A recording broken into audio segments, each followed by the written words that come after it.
3.5 billion years old. And for the last 3.5 billion years, there's been life on this planet.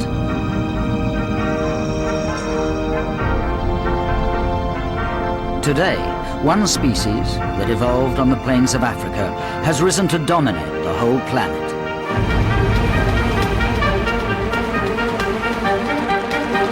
Homo sapiens.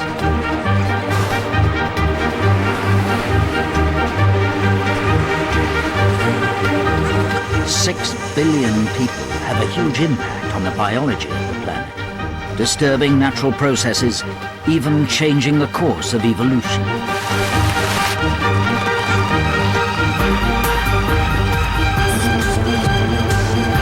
But what would the world be like without people?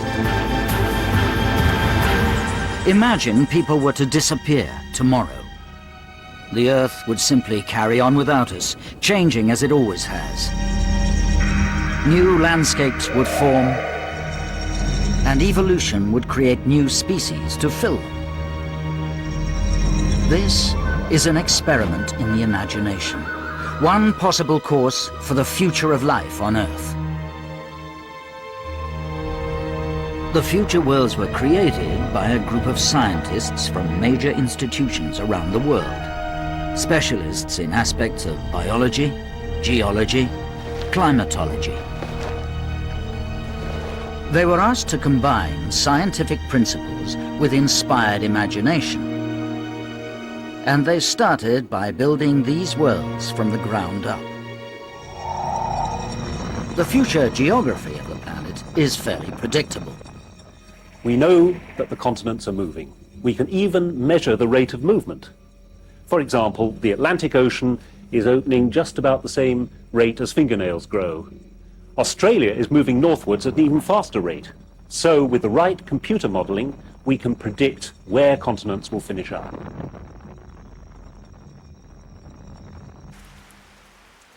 Knowing the geography of the future allowed climatologists to predict the patterns of climates and habitats. And knowing this, the biologists could design the new animals.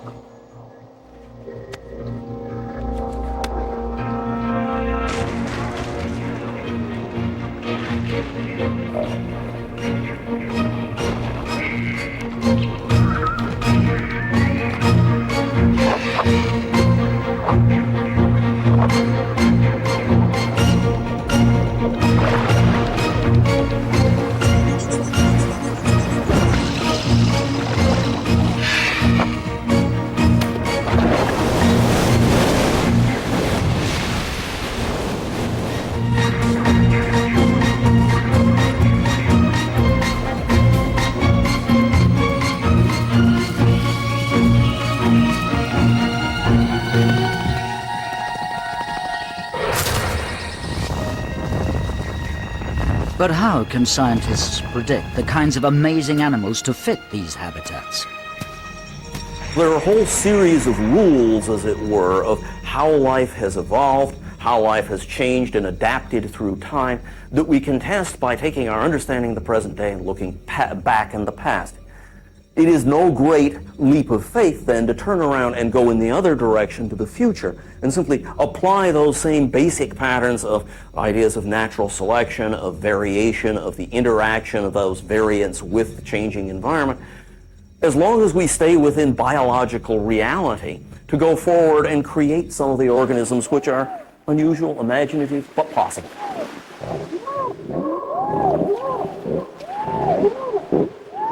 Using these rules, the scientists created 3 worlds in 3 different time periods, each presenting different challenges to life. 5 million, 100 million, and 200 million years in the future. But how feasible are these visions of the future? Imagine the rhinoceros. If you didn't know they existed, would you have drawn one? So we know that evolution can generate organisms that have an incredible variety of different lifestyles and morphologies and habits, and we're projecting that into the future. All these organisms are plausible. Are they going to happen? We don't know, but they could, and that's part of the beauty of it.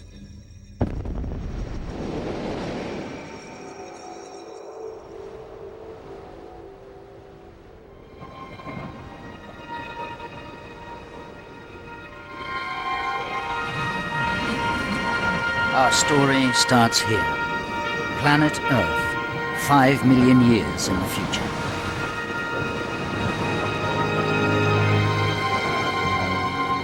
And this was where Paris once stood. These are Arctic conditions, but there are no polar bears, no wolves, no Arctic foxes. They're all extinct. Yet this isn't a lifeless wasteland. New creatures have evolved. Animals that can survive in these harsh conditions. This is the story of how life adapts to a future ice age.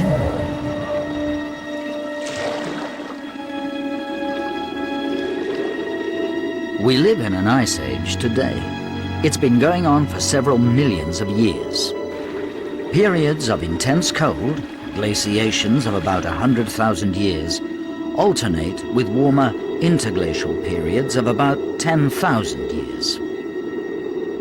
All of human civilization has grown and flowered in one brief 10,000-year gap. But the ice will return. Again and again. In 5 million years' time, the ice sheets have, once more, advanced to London and Paris. Further south, most of the rest of Europe is a bleak, windswept, frozen tundra. But the biggest problem for life here isn't the cold. It's the speed at which glaciations happen. Für die Tierwelt gibt es prinzipiell 3 Möglichkeiten, mit so einem rasanten Wechsel, der ja der Einbruch einer Eiszeit ist, zurechtzukommen. Erstens, Populationen oder Gruppen dieser Tiere weichen einfach aus. Sie weichen der herannahenden Eisfront in Richtung der Graszone nach Süden aus. Das kann seine Grenzen haben, da kann zum Beispiel ein Meer sein und sie können nicht mehr ausweichen. Darum die zweite Möglichkeit ist, sie sterben aus. And the third possibility is that some creatures will adapt, but they'll have to adapt quickly, and that limits the kind of changes that can happen. It helps to be able to eat just about anything, to be a generalist. And that's how these creatures survived. In 5 million years' time, shagrats wander all over the tundra. They're rodents, the most successful and adaptable mammals on the planet. Shagrats have evolved from a European rodent, the marmot.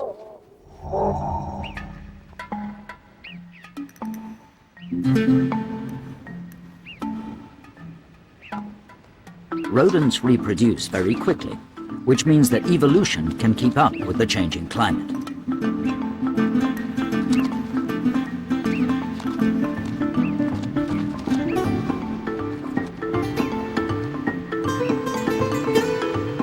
And there's one key change that can happen within this timescale. One of the adaptations to surviving a cold climate is to have a large body size. The bigger you are, the smaller your surface area is relatively, and so the less body heat you lose. And so shagrats are a lot bigger than their ancestral marmots.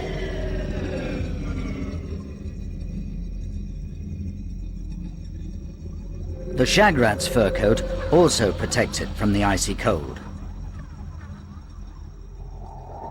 A thick underfur traps a layer of air next to the skin as insulation.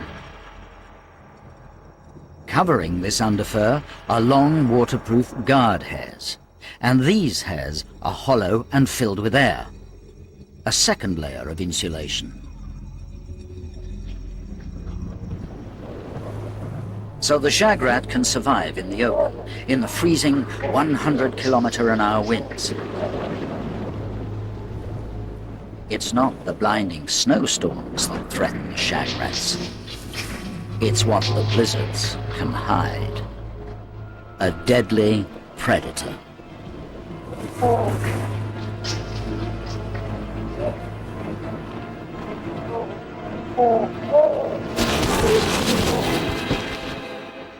A snow stalker. evolved from a wolverine, already a ferocious predator today. But in 5 million years' time, as the climate cools, wolverines evolved into much larger creatures armed with long, sharp saber teeth. And they hunt in a way that worked well in earlier glaciations. Previously, some of the cats have evolved saber teeth, and they use them to kill their prey in a similar way. The saber-toothed cats would attack big prey, even up to the size of a mammoth, and inflict severe injuries on them and let them die from their wounds. This is the first time that another group of carnivores have evolved saber teeth. The snowstalker's technique is very simple. Pounce, slash, and retreat, leaving the victim to bleed to death. All the snowstalker has to do is follow the trail of blood to find the dead shagrat.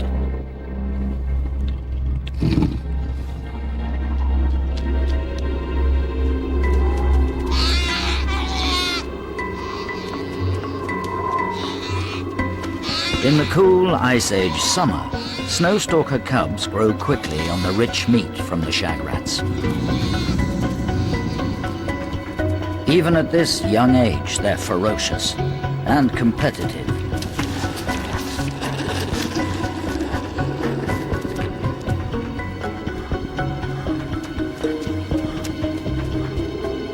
The only way to survive in this sort of environment is to be adaptable.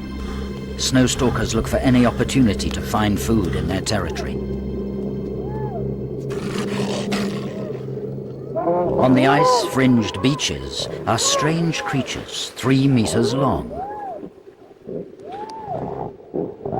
Gannet whales. They're huge, ungainly birds that have hauled themselves onto the beach for the summer. They've evolved from the agile and graceful gannet.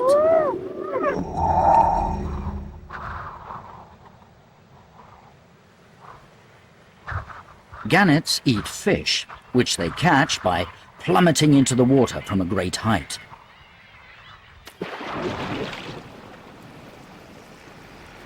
The gannet is unusual because it dives into the water and then swims underwater with its wings. It's a bit of a compromise. It's got to be a good flying bird and a good swimming bird. To swim needs shorter, more powerful wings, like penguin flippers. So the gannet's compromise is to fold its long wings close to its body when underwater, turning them into makeshift flippers. What the gannet whale has done is it's gone through a process of losing flight. It's become more and more aquatic, to the stage now that it has to spend nearly all its time in the water. What were its wings can be turned into real flippers, so it can chase large fish at high speed underwater. And its legs, no longer needed for perching, have become rudders. Gannet whales live in the future ocean in the same way that whales live today. Gannet whales could take over this niche because, in 5 million years' time, dolphins and whales are extinct. These are animals which today are extraordinarily vulnerable to human interference. They're being affected by climate change, by excessive fishing, habitat change, pollution. A whole range of threats, but it seems almost impossible for these animals to survive more than a few tens of thousands of years into the future. By 5 million years' time, all the marine mammals will have become extinct. Now that's bad news for the marine mammals, but it's good news for other animals which might be able to evolve into those niches. But unlike whales, gannet whales still have to haul themselves out of the water every summer. And that's because they're not mammals, they're birds. And birds, even future birds, must lay eggs. Gannet whales can't build nests, so they incubate their eggs on their feet. During the summer, in the breeding season, their legs develop a rich blood supply which warms their feet and the egg.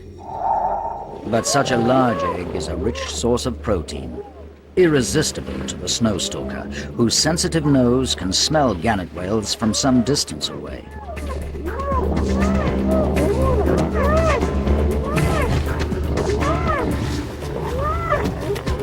So gannet whales always haul up in groups. A shield of long, sharp serrated beaks makes it hard for a snowstalker to approach. And if a snowstalker is very persistent, a gannet whale has another defense. Its last meal. A stinking cocktail of partly digested fish and squid. Just too much for the snowstalker's sensitive nose.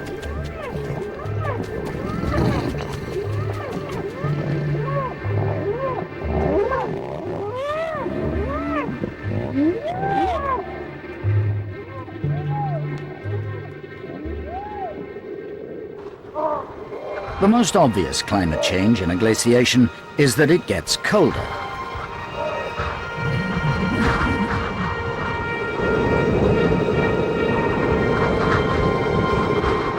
But it's also much drier. South of the cold European tundra stretches a vast desert of salt.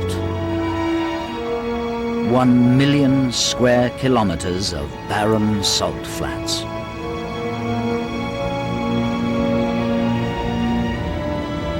The salt wilderness is all that's left of what was once the Mediterranean Sea. But it took more than just a dry climate for a whole sea to evaporate. In 5 million years, enough time has passed for Africa's northward movement to shut off the Straits of Gibraltar, turning the Mediterranean into a landlocked sea. Meanwhile, sea level has fallen and the climate has become very dry. The Mediterranean will dry out until it becomes one vast salt pan. All that's left are the deepest basins full of super salty water. The rest is a level plain of salt, 500 meters below the global sea level. And the Rocky Mountains rising out of the plain are the old holiday islands of the Mediterranean.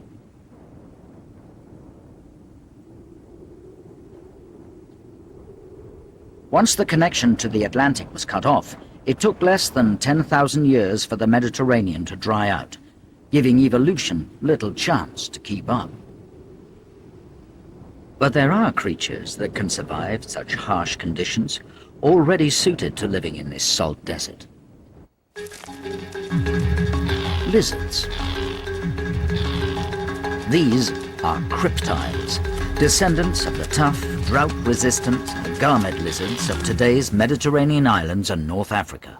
They could adapt very quickly to life on the salt flats. They even perform their courtship rituals in the dazzling glare of the salt. It's a competition between males to show off the largest and brightest crest. When a female arrives, she picks out the best-looking male and invites him to join her in a courtship dash across the burning salt. If he keeps up, she lets him mate. But finding the fittest male is only the start of a female's problems. Now, one of the biggest problems about living in this environment, this very, very salty environment, is that if you're a lizard, there's nowhere to lay your eggs. If you dig a hole in the salt and lay them, they will just shrivel up. All the water will be taken out of them and they will be dead very quickly. So the females have to move away to find places where there's soil in order to deposit their eggs. Once mated, a female cryptile has to leave the salt flats for the Rocky Mountains that were once the Mediterranean islands. But this landscape is almost as bleak as the salt flats. The soil has blown away, leaving a bare limestone pavement called karst, broken by deep cracks, grikes. Some of these grikes go down 3 meters. It's more like a moonscape than a holiday paradise, but this is where the cryptiles are heading.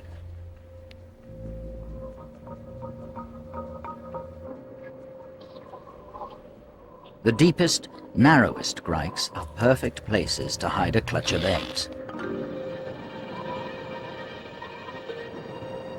But the bigger cracks hide a predator. And although cryptiles are well camouflaged on salt, they're more obvious on the karst.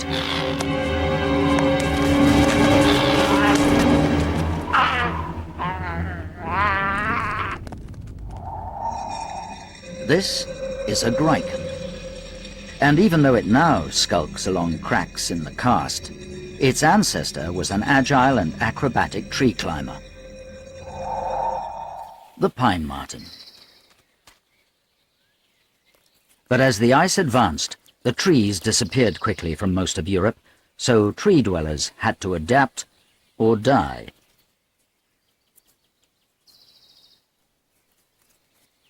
Yet it only takes a small change in anatomy to allow a complete change of lifestyle.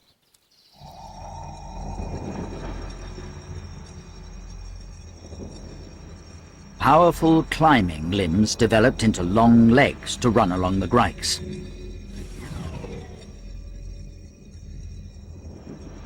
And as there are no longer any trees to climb, they don't need a long tail for balance.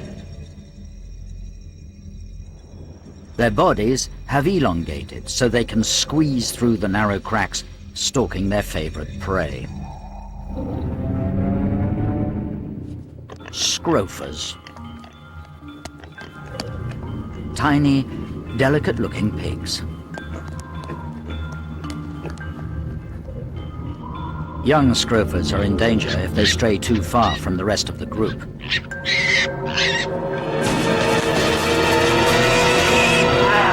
But the adults are very alert, and the males are too aggressive for the griper.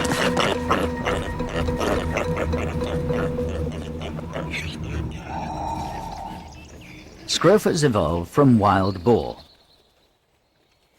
Today, wild boar are found all over Europe.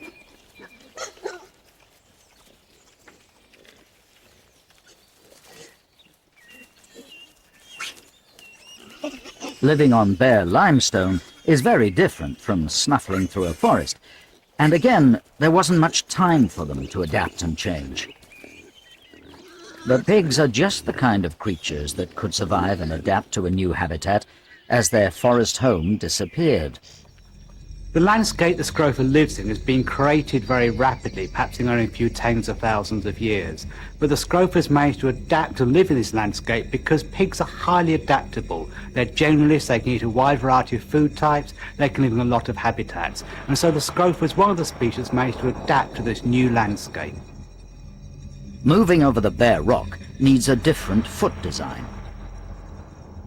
Scrofa legs have grown longer, and they stand on the very tips of their toes.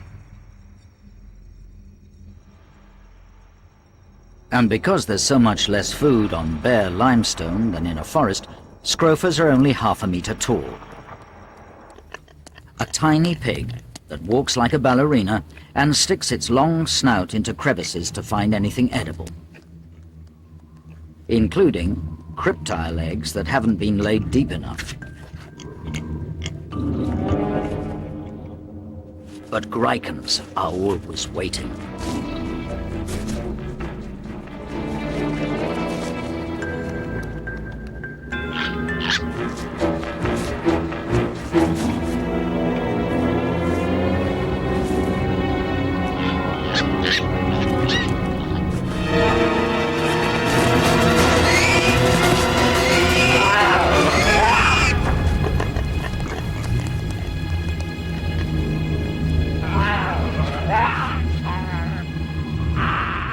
In the panic, the family scatters.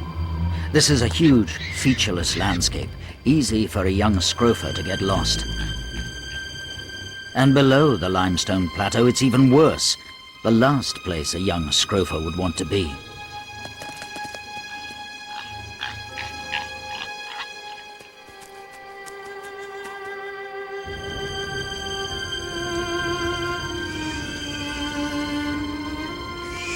It might be an ice age, but it still gets hot in the glare of the salt. For the scrofa, there's nothing to eat out here, and more critically, nothing to drink. There's just salt and cryptiles. There is water here, but it's lethal, far too salty to drink. So, finding one of these brine lakes is no use at all to the young scrofa. These very, very salty pools may seem the kind of habitat in which nothing can thrive. But there are animals that positively enjoy such conditions. Brine flies. They live and breed here in their billions.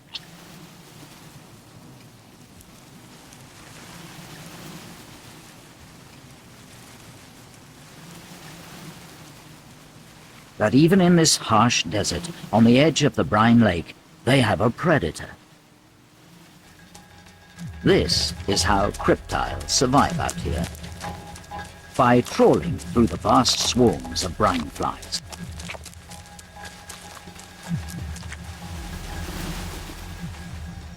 The most amazing thing about the cryptile is its frill. It's got this enormous, great big frill, which is evolved from the skin around its neck. This frill is like a lattice structure. It's full of holes between the scales, and there's a waxy secretion. Many lizards now produce a waxy secretion from femoral pores. Well, this has a sticky, waxy secretion that covers the frill, so when it runs forward through all these flies and they're scattered in all directions, many of them get caught on this sticky frill. It's a bit like a mobile fly paper, if you like. And then it can turn around with its long tongue and lick off all those flies which it's caught on its frill.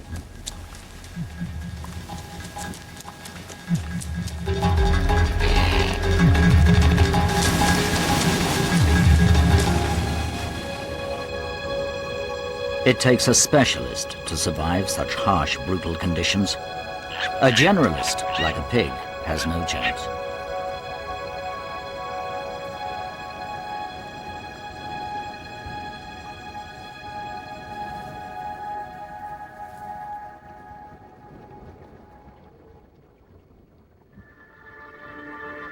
But the driving force of evolution is life and death. Selecting creatures that have slightly better adaptations, constantly, gradually changing them to keep up with the changing environment. As the Ice Age advances, the speed of the climate change tests evolution to the limit. One of the most dramatic changes occurred in South America. 5 million years in the future, there are huge grass prairies here. Yet today, this land is cloaked by the great rainforests of the Amazon.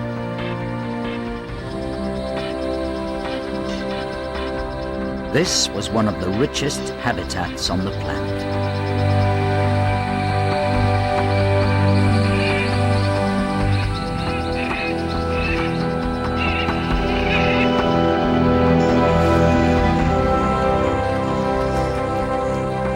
The only way to survive in the competitive world of the rainforest is to be a specialist.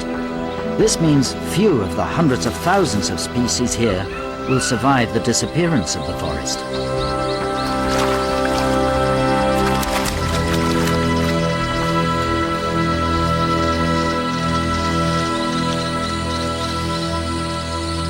Only a few creatures will be adaptable enough to move from living in trees to living in grass.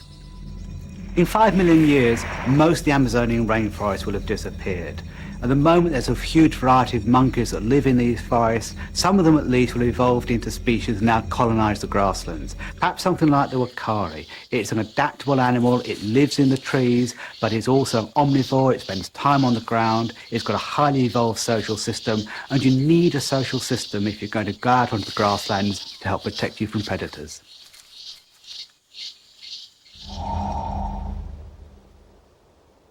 So the wakari is pre-adapted for life in the grasslands, giving it more of a chance of survival as the forest disappeared in the drying climate. In 5 million years' time, babucaris roam these Amazonian prairies.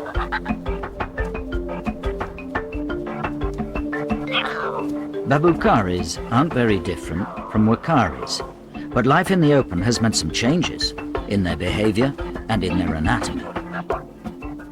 Life on the grasslands involves travelling long distances. Your food is widely scattered and you've got to be able to move fast if a predator approaches. So these animals have developed long, supple limbs to cover long distances, and it also helps them forage more effectively. They can put their hands into crevices, they can dig, they can look for food. They're basically omnivores. They'll eat plant material, they'll eat roots, tubers, insects, any small mammals they can catch. Basically, they have to exploit any food source they can find. And one way they actually supplement their diet is eating fish. The Amazon prairies are dotted with lakes, and round the edges are small, woven structures.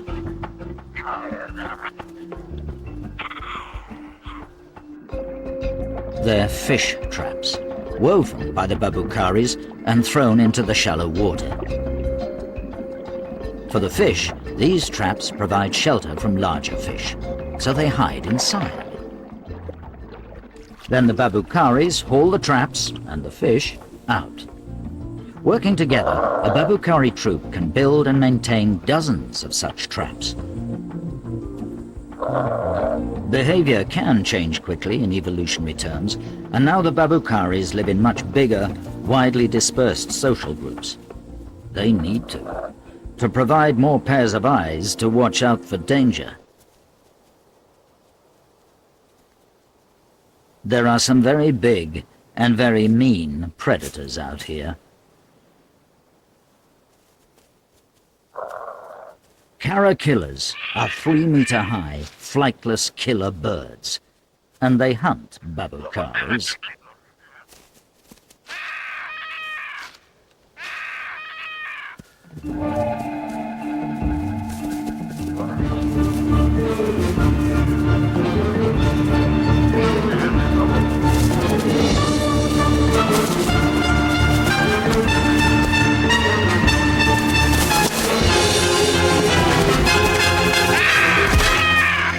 Caterpillars catch the quick-witted babukaris by driving them towards one or two hidden individuals. An ambush. The rest of the hunters then join in the feast.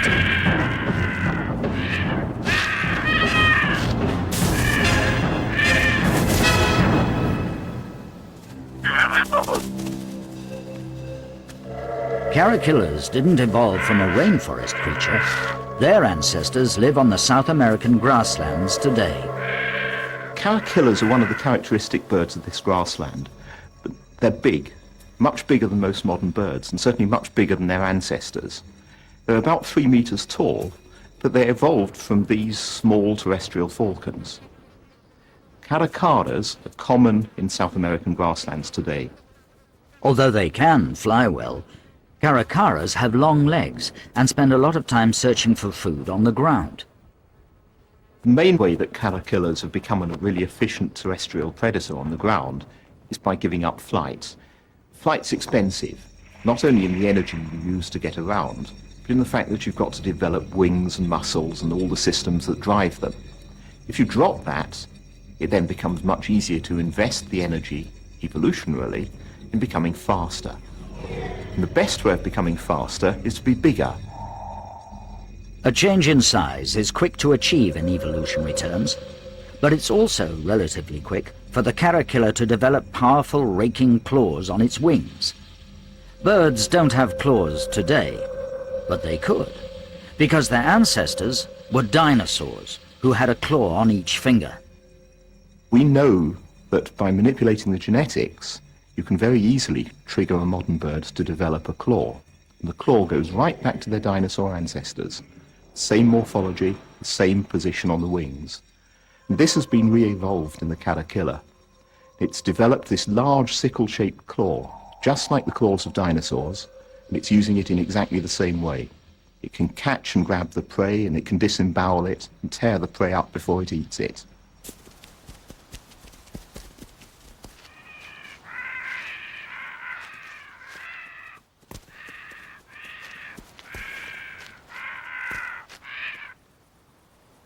Not only do caterpillars hunt in groups, they also nest in groups. Several females lay their eggs in one nest. Caterpillars breed communally. It's essential for them. If they laid individual nests distributed over a big area, those nests would all be vulnerable to predation. But by nesting in a group, using a single nest, the animals have got much greater safety. All the eggs are incubated by a male, who only leaves to grab a mouthful of babukari. And he won't leave for long, because there are creatures here that eat caterpillar eggs.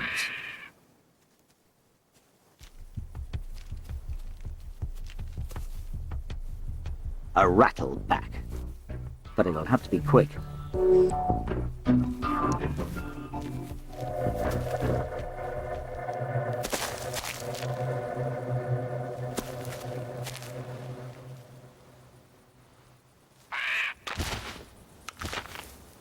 Yet the rattleback seems impervious, even to the outraged caterpillar.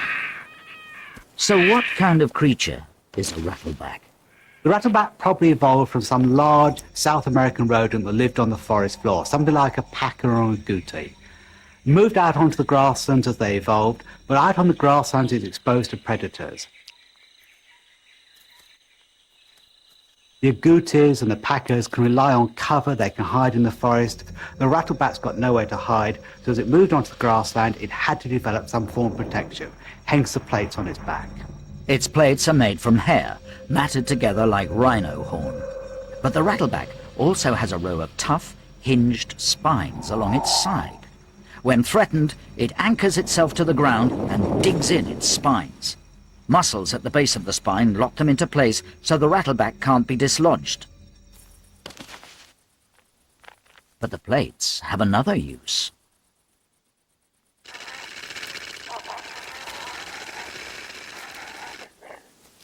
Rattlebacks are very territorial and use their plates to make a deafening rattle as they defend their own patch of grassland.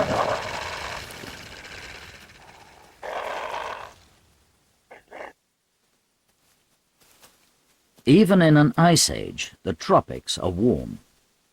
And in summer, it's still hot enough for heavy thunderstorms to build up.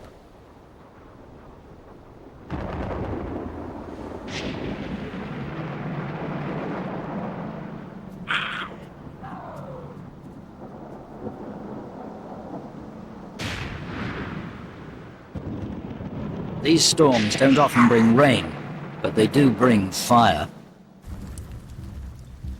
Babukaris can easily escape the flames.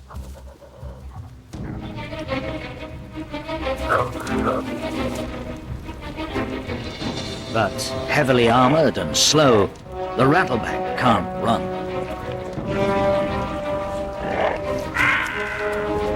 The caterpillars could easily outrun the flames, but instead are drawn to the fire, a chance to feed on any casualties.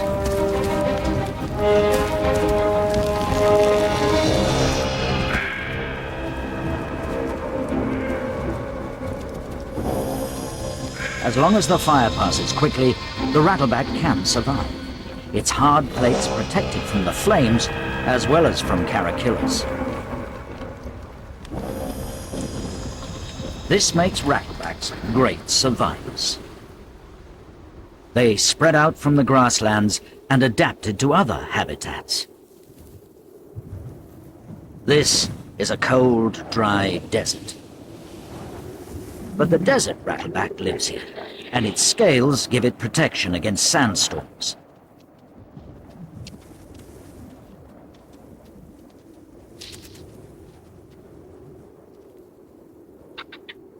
This desert is vast. It occupies most of what was the central United States, bordered to the north by the great ice sheets.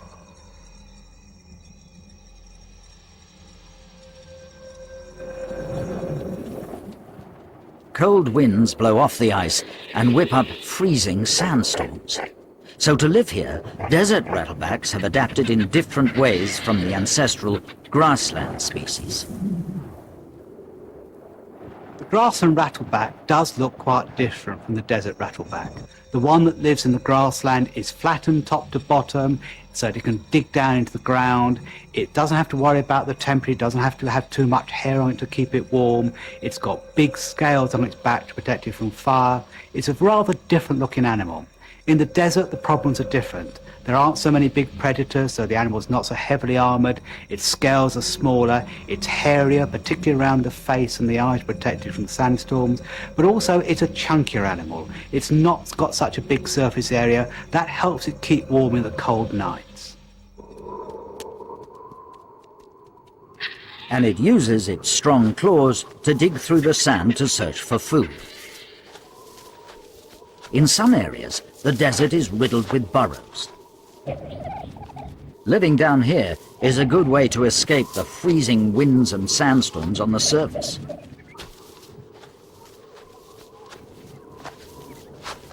But the creatures that built these tunnels aren't in any danger from the rattleback. It's digging for underground tubers and roots.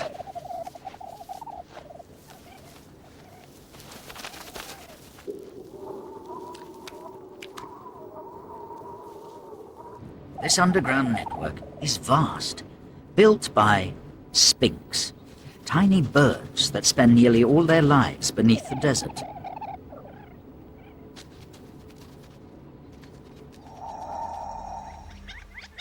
Sphinx are descended from birds like quail, found in American deserts today. Quail are more likely than many birds to take up a subterranean life as the Ice Age sweeps down on them. Tatsächlich ist es sehr plausibel anzunehmen, dass von Wachteln Vögel entstehen, die vollkommen unter die Erde gehen. Warum dieses? Wachteln haben bereits jetzt Laufbeine, Grabbeine und können daher verborgene Nahrung ausgraben. Sollte es so sein, dass ihre Nahrung nur mehr unter der Erde vorkommt, ist ihnen durchaus zuzutrauen, dass sie ihrer Nahrung unter die Erde folgen. For a quail to adopt a burrowing lifestyle, the changes in their anatomy were small enough to happen quickly, keeping up with the glaciation. The wings are reduced to spade-like limbs, fringed with toughened feathers for digging, and the beak is enlarged to scrape and loosen soil.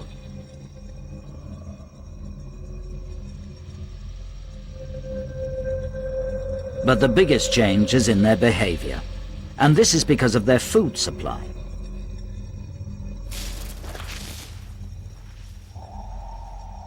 Like the rattleback, they feed on the large tubers scattered across the desert. To connect all these with tunnels is too much for one sphinx, so they live in large groups, cooperating to build their vast food-gathering network.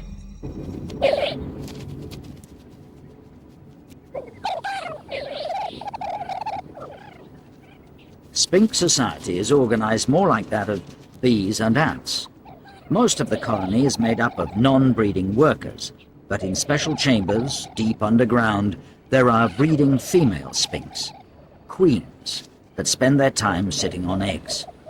Most of these eggs hatch into sterile sphinx that will join the labor gang digging the tunnels.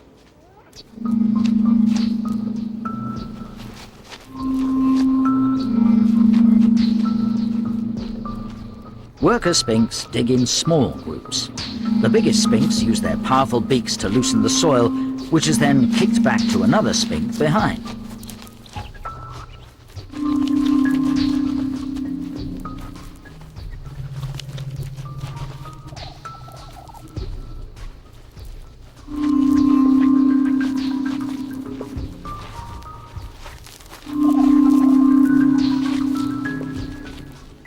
This soil is then passed on down a chain gang until it's finally kicked out onto the surface. All this activity attracts rattlebacks. Where there are sphinx, there must be tubers hidden underground. And rattleback activity attracts other creatures. Huge bats with a wingspan of over 1 meter. Death gleaners. Time for a baby rattleback to stick close to its mother.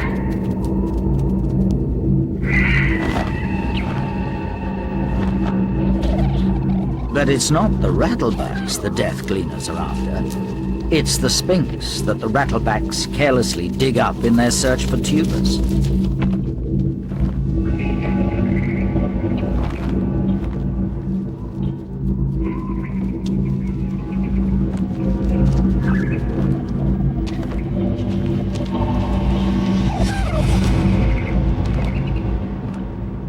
In this future desert, death gleaners have taken the place of birds of prey. Flying by day, they catch small creatures or scavenge from large carcasses. And every evening, they return to their caves to roost.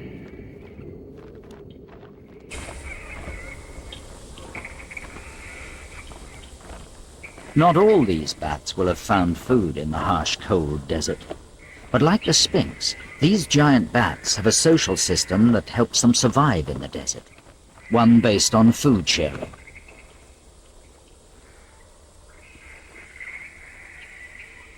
A similar system is used today among some species of bat. As night falls in South America, vampire bats seek out their warm-blooded prey. A neat incision, and the vampire laps up its rich meal of blood. But feeding like this isn't easy. Not every vampire will find a victim.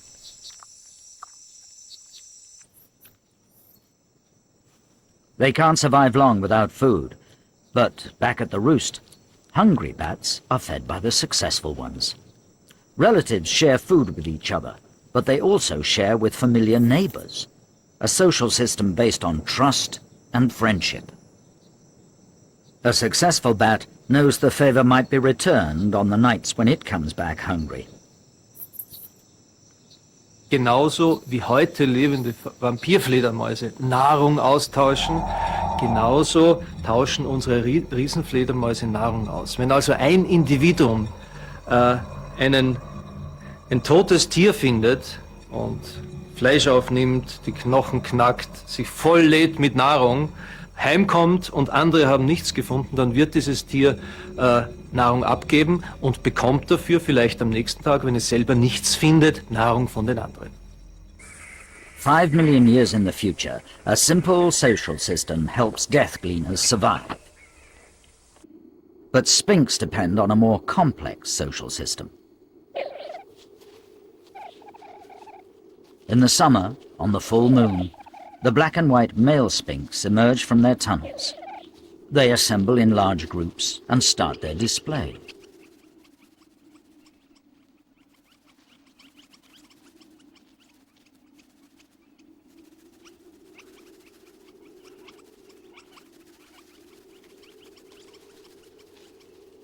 New queen sphinx also emerge onto the surface, but leave their old colonies to choose an unrelated male from a neighboring colony.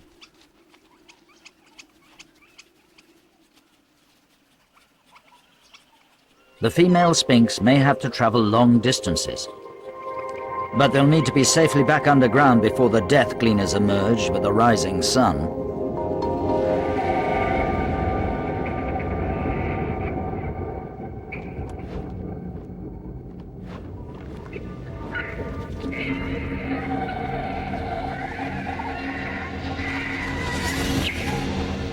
A near miss. But a baby rattleback on its own is easy prey for death gleaners.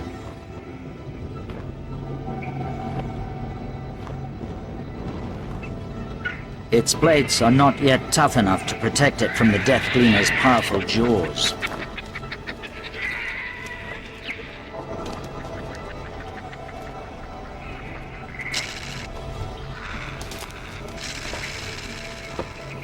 But death gleaners won't take on an adult rattleback. Their leathery wing membranes are delicate and could be torn by sharp, hard scales.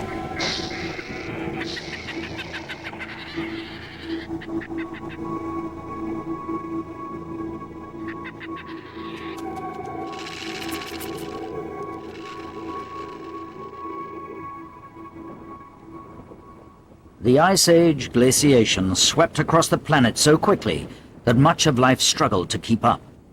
Yet evolution could still generate creatures that thrive here. As winter approaches, the shagrat herds head south, and the snow stalker will follow them every step of the way. Her 2 cubs are now well grown,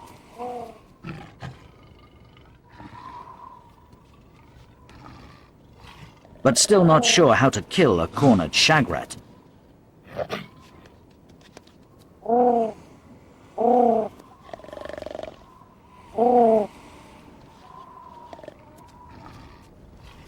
but their mother will teach them, giving them a better chance of survival in the bitter cold winter to come.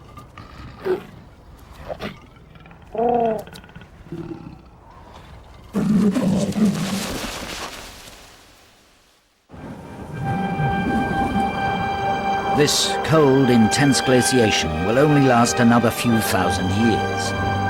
After that, the Earth's climate will gradually move away from the Ice Age pattern of repeating glaciations.